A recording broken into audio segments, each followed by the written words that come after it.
Now I haven't tried this yet, and I'm thinking it's probably fairly well homogenized here already. But just in case it's been sitting on a shelf somewhere for 10 years, and the grit has slowly settled to the bottom, which is highly unlikely in something this thick, I'm going to mix it up anyway. Now I did go online to try and find out what the size of the grit was, and I went right to the manufacturer. Couldn't find it out. It's like they wanted to keep it a secret or something. In other words, how many microns? I would like it to be like 0.5 microns or less, but in all likelihood it's probably 1 or 2 microns. Just guessing. Anyway, that should be alright. Now I'll just get a little sample of it here. Don't need very much. Okay, we should be done with that. Now we'll get a little bit of solvent to dilute this down. Now because this bottle is almost empty, this should work.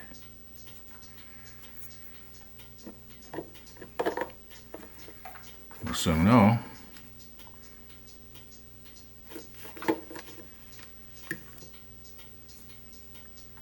Did I suck air or did I actually get some solvent? Oh, I sucked air. Okay. Going a little further.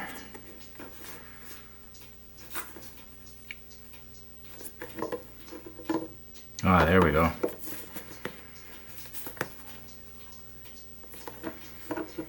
Yeah, now we got some. I hate the smell of this stuff.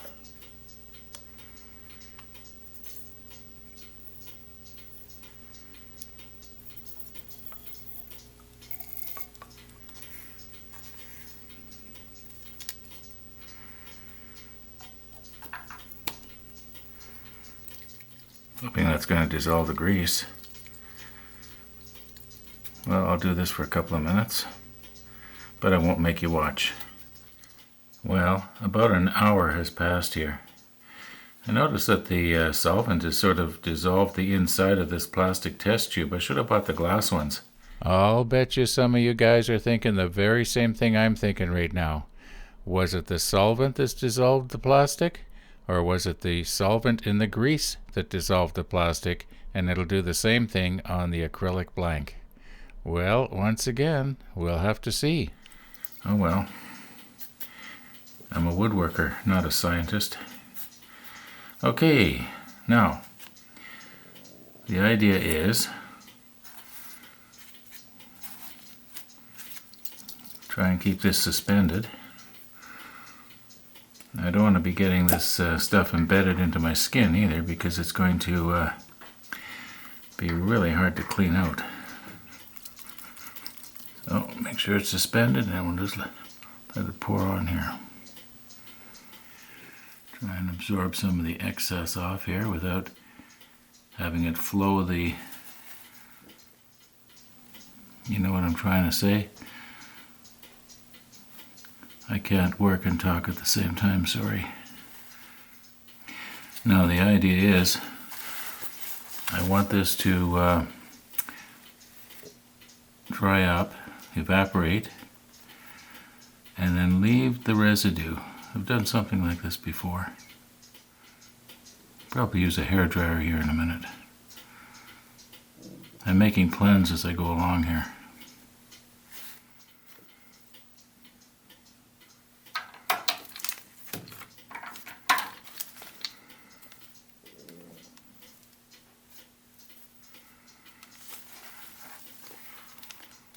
Okay, now this stuff goes outside in the garbage.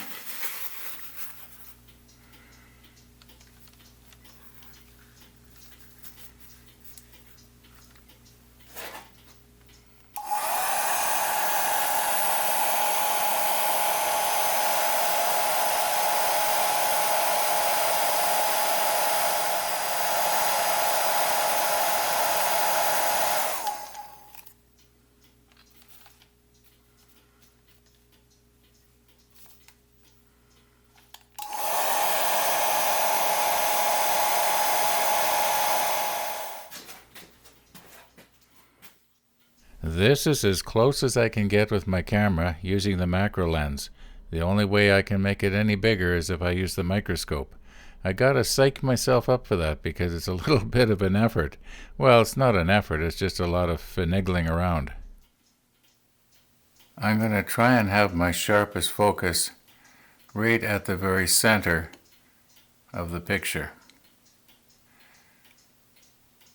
You know what this reminds me of? Going over the debris field when they were looking for the Titanic 25 years ago. Anyway, right now I'm at my minimum magnification, not with my shop microscope, but with the other one that'll go up to 2000 power, which I've never tried. And right now it's set at about 40 power. At least that's what it would look like if I was using the eyepieces. However, I'm going to move it up to 100, and we'll see if we can move in on maybe one of these little pieces here. I'm noticing how sharp the edges are.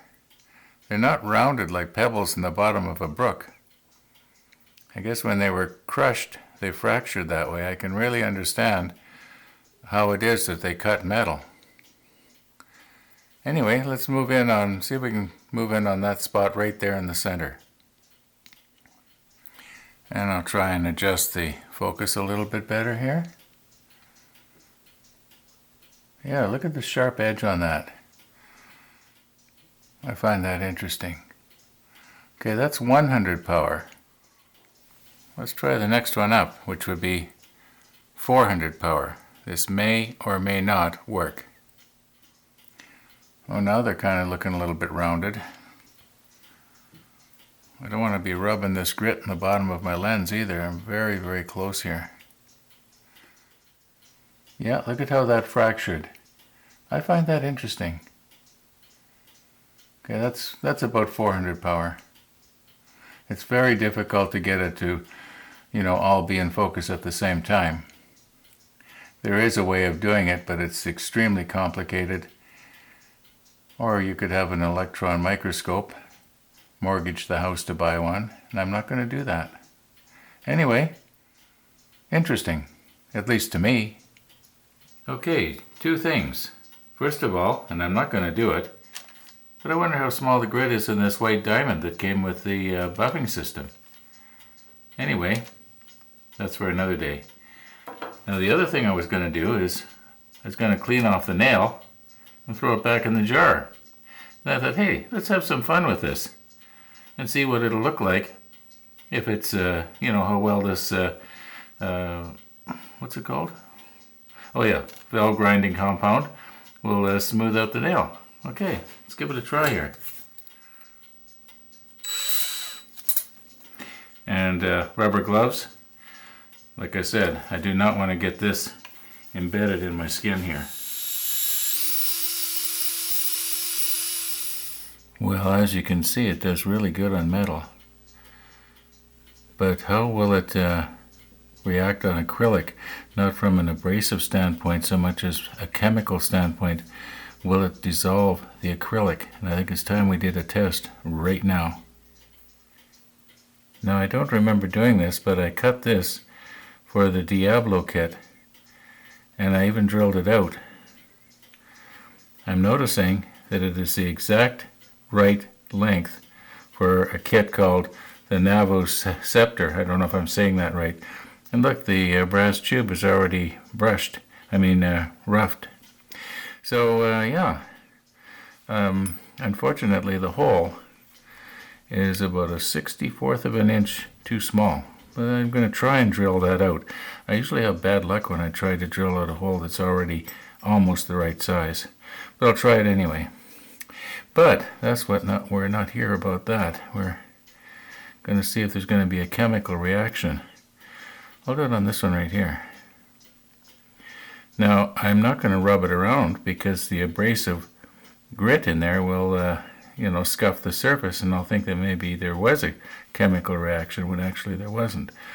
Excuse me. So we'll just leave that sit there for a few hours and see what happens. I was able to drill it out. I was lucky this time. Usually what happens is the bit will grab and have a tendency to go a little bit crooked, and once it starts going crooked, it just continues on that way. But let's see here now if I can't get that grease off of there. I'll try and sort of lift it off, so I'm not going to be scraping it off, if you know what I mean here. Here we go.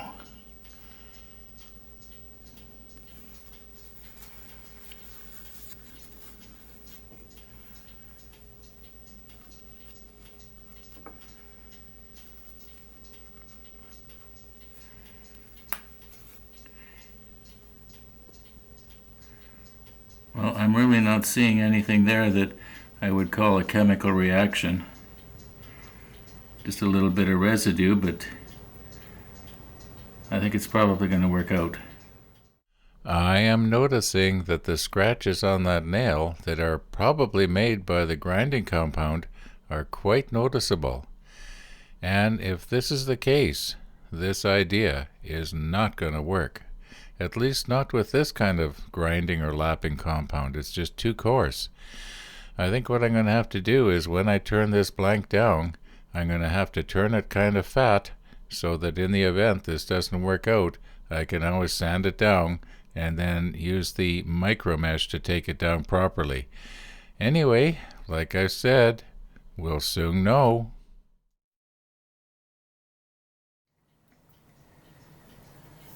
I have micro meshed up to 12,000 here. It's about as good as I can get it with the micro mesh. I'm going to move in, get a real close shot of the way it is right now. I like the way that light shimmers like that. That's nice. It does that on both sides. Turn it 180 degrees and you get it on this side too. I have to be sure and remember when I get the clip on that the clip doesn't cover that. Anyway, I'll move in, get a nice close shot. And then I'll do the grinding compound thing, which I'm almost sure is going to ruin it. And if that's the case, I'll just take it down again with the micro mesh. Anyway, we'll be able to compare the two. So I'm just going to move in right now and get a real close shot of all those little scratches. I am moved in as close as I can get with the macro lens here. And I'm focused as sharp as I can right on the closest surface so we can see those scratches. And yeah, we should be able to do a comparison side by side. Okay, let's get out the grinding compound here. I'm turning at 560 RPM right now. And you're probably going to recognize this as toilet tissue. It's the softest thing I've got in the house right now. Now I'm sure that this is going to cut the bushing, but oh well, won't get too much smaller. Probably didn't need that much.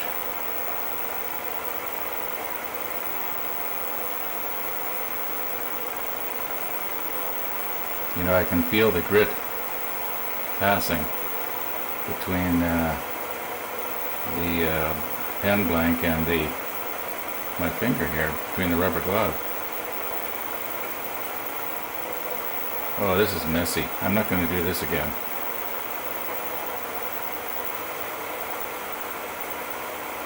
Unless it really works well. I'm not feeling the grit anymore. Okay, let's wipe that off as best we can.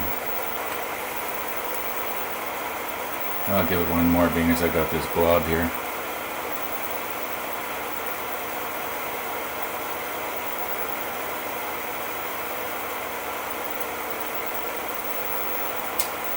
Okay, now we'll wipe it off as best we can.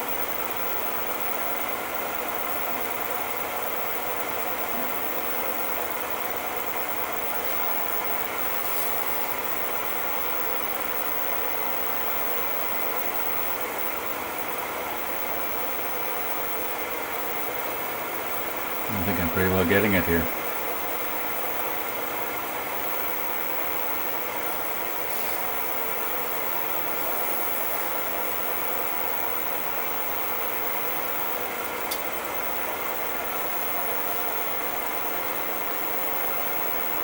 Oh, actually the cleanup wasn't near as bad as I thought it was going to be.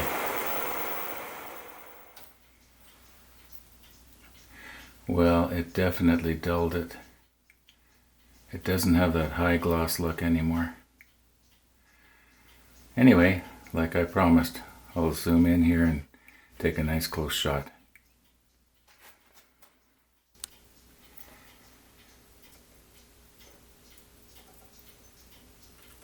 I've tried to keep the lighting angle and camera angle and magnification exactly the same as the previous.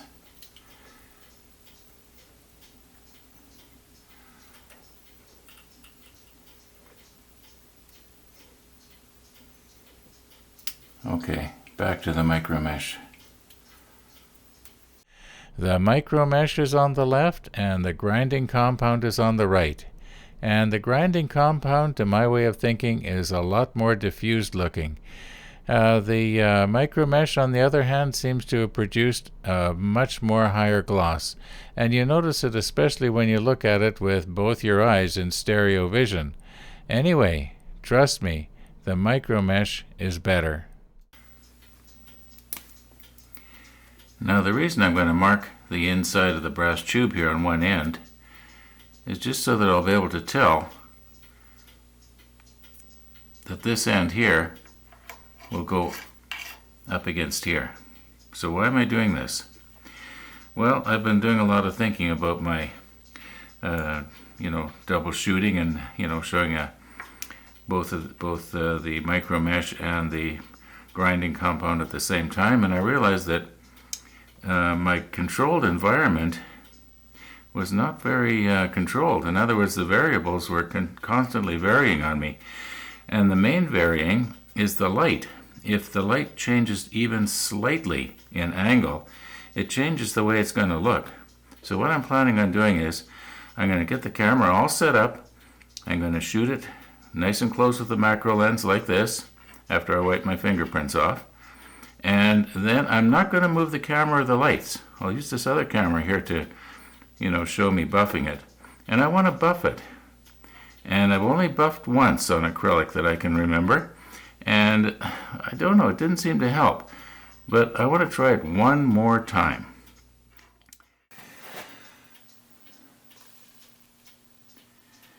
Now I realize this looks horrendous.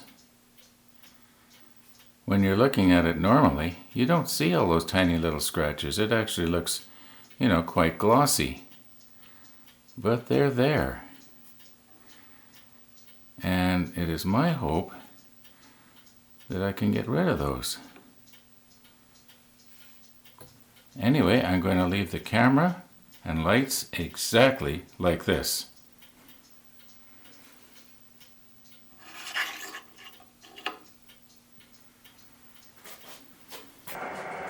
I'm only going to be using the white diamond buffer here, and I'm just loading a little bit extra on. I'm not going to put any extra wax on the waxing buffer. Just going to leave it the way it was.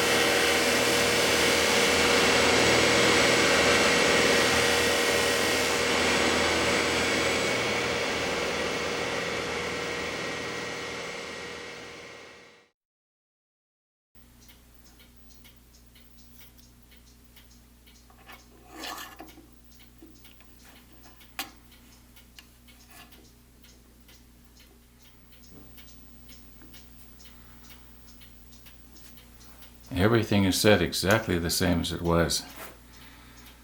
Same ISO, same f-stop, same shutter speed.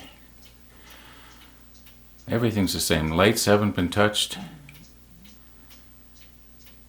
Is it my imagination, or is it like 1,000 times better this way?